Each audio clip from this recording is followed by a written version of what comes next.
मैं हर रोज उनकी आंखों में बहती शराब पीता हूँ, मैं हर रोज उनकी आंखों में बहती शराब पीता हूँ। जनाब गरीब हूँ लेकिन महंगी शराब पीता हूँ। આવું કઈ મજા આવે ને, આ રીતનો ફ્લો જતો હોય કેવી મજા આવે.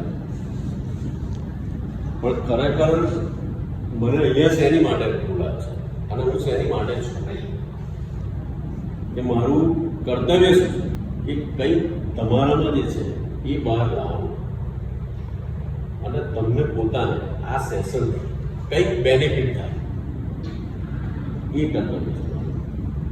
એટલે આજનો આખો જે ટોપિક છે ડિસિપ્લિન, કન્સિસ્ટન્સી, સસ્ટેનેબિલિટી અને પર્ઝર્વરન્સ, આ 4 વસ્તુ પર છે. અને ડિસિપ્લિન જો હશે તો આ બધું એમાં સમન્વય થઈ જાય છે. આની કોઈ પણ જગ્યાએ તમે હો ને, તમારી જિંદગીમાં ડિસિપ્લિન જે છે એ બહુ મહત્વનો ભાગ ભજવે છે. અત્યારે તમે બધા નવા છો, જે જૂના છે 2-5 વર્ષ થઈ ગયા છે.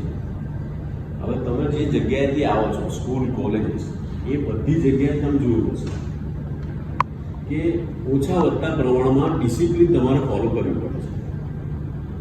એના રૂલ્સ, રેગ્યુલેશન બધું ફોલો કરવું પડે છે. અને એ એક જગ્યાએ અટકી નહીં જાય. જે જગ્યાએ તમે જશો,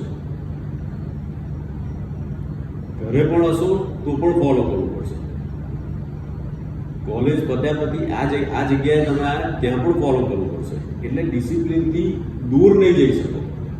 રૂલ્સ, રેગ્યુલેશન તમારે બાય ડિફોલ્ટ ફોલો કરવા પડે છે.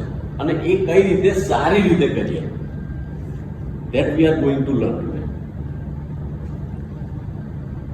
જે નવા વ્યક્તિ હોય ને,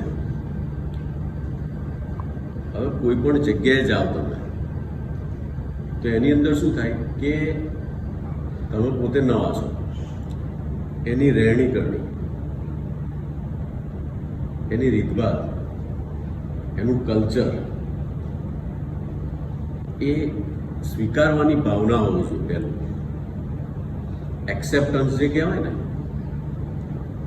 કેમ કે આખું તમે કોઈ બીજી જગ્યાએથી જ આવ્યા છો અને નવી જગ્યાએ તમારે ગ્રૂમ થવાનું છે. તમારે પોતાને એ પરિસ્થિતિમાં ઢાળવાના છે. એનું જે કલ્ચર હોય, કન્સિડરિંગ ઓર્ગેનાઇઝેશન લઈ લો તમે, એનું કલ્ચર, એની રીતભાત, વાત કરવાની ઢબ, કોની જોડે શું વાત કરવી, ક્યારે વાત કરવી, કઈ રીતે કરવી, કયા સંજોગોમાં કરવી, એક્સેપ્ટન્સ. બીજું સૌથી મહત્વની વસ્તુ સહનશક્તિ જે કહેવાય ને, કેમ કે જરૂરી નથી કે તમે જે ઈચ્છો એ જ થાય. તમે જે જગ્યાએ હોય, તમે જે ઈચ્છો એ થાય જરૂરી નથી. એની માટે તમારે સહનશક્તિ પોતાની કેળવવી પડશે. કોઈ જગ્યાએ કોઈ કહી દે ને આપણને ઠપકો આપી જાય તો સહન કરવાની તાકાત હોય. કેમ કે જે જગ્યાએ તમે જાઓ છો, સંસ્થા સર્વોપરી છે. યાદ રાખો, સંસ્થા સર્વોપરી છે. કર્મચારી અને સંસ્થા એ બંને સાથે ગ્રો કરશે, કોઈ એક માટે નહીં. ઘણી બધી એવી વસ્તુ હશે કે જે મારામાં નહીં હોય અને તમારામાં નહીં હોય. મેં જે કહ્યું એ પ્રમાણે હવે સંસ્થામાં જ્યારે નવા તમે આવ્યા છો ને, એટલે આખું વાતાવરણ નવું છે, બધું નવું છે. ઇવન તમે જે સમાજમાંથી આવ્યા છો એ સમાજની રહેણી કરણી પણ જુદી હોય છે. આ બધાનો સમન્વય થાય છે અને એક પ્લેટફોર્મ પર તમે આવ્યા છો. આ પ્લેટફોર્મ એવું છે કે એક જગ્યાએ બધા ભેગા થયા, ભેગા થઈને એક કામ માટે આવો છો, નોકરી. તમે બધા અલગ અલગ જગ્યાએથી એક કામ માટે આવો છો, નોકરી, કે કામ કરવું છે. કામ કરવા માટે તમારે એક ટીમનું આયોજન કરવું પડે છે, ટીમમાં કામ કરવું પડે છે. ટીમમાં જ્યારે કામ કરો છો ત્યારે એક ઉદ્દેશ બને છે, એક હેતુ માટે કામ કરો છો, અને એ હેતુ પૂરો કરવા માટે આખી ટીમ તમારે પરફોર્મન્સ સારું આપવું પડે, બરોબર? પરફોર્મન્સ સારું આપવું પડે. હવે એ ક્યાંથી આવે? તમારે અમુક માઇન્ડસેટ તમારા ચેન્જ કરવા પડે, એ સિવાયના આવી છે. અને એ પરફોર્મન્સ જ્યારે સારું કરવા માટે તમે એક લક્ષ્ય, એક ગોલ, એક ઉદ્દેશ, એ કોણ, કંપની, સંસ્થા, એ બધા ભેગા થઈને જ્યારે કરો ત્યારે એનો હેતુ સોલ્વ થાય છે. ખાલી ડિસિપ્લિનમાં સવારે ટાઈમ પર આવી જવું, રિસેસમાં ટાઈમ પર જવું, સાંજે ટાઈમ પર જવું, યુનિફોર્મ વ્યવસ્થિત પહેરો, દાઢી કરીને આવો, આ બધું કોમન વસ્તુ છે, બધી જ કોમન વસ્તુ છે. પણ જે જગ્યાએ તમે જે કામ કરતા હશો એ બધામાં ડિસિપ્લિનનો ભાગ છે. કઈ જગ્યાએ વધારે ડેવલપ કરવું છે, it's also consider as discipline. આ બધી વસ્તુનો સમન્વય થાય છે. અને જિંદગી જે છે ને, જિંદગીમાં આ જ વસ્તુ શીખવાની છે. કોઈ શીખી તો આવવાનું, ધીમે ધીમે રોજ લર્નિંગ કરતા રહેશું ને તો અપડેટ કરતા રહેશું.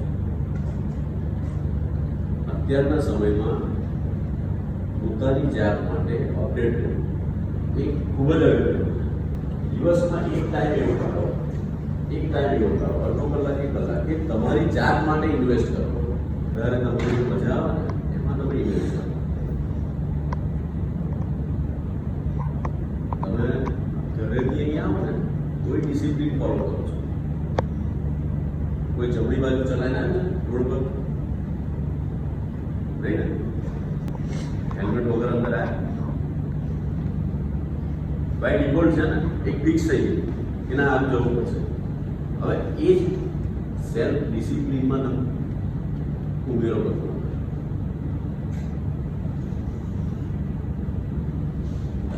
આ જે સેમિનાર છે ને ખાલી એની માટે છે. આ ખાલી ગ્લિમ્સ જ આપે છે. દરેક વ્યક્તિના કશું જ છે, દરેક વ્યક્તિ. હવે એ શું છે ને એ શોધી કાઢો. જ્યારે તમે એક રેડમાં ચાલતા હોય ને તો કઈ જગ્યાએ લેગિંગ છે ને એ જુઓ, કઈ જગ્યાએ લેગિંગ છે, અને જે જગ્યાએ તમારે પહોંચવું છે, ગોલ સેટ કરો, જે જગ્યાએ પહોંચવું કે ખરેખર તમને જે ગમે છે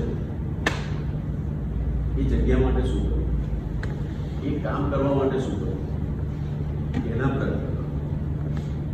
અને અપડાઉન્સ એ જિંદગીનો ભાગ છે, એ થાય છે.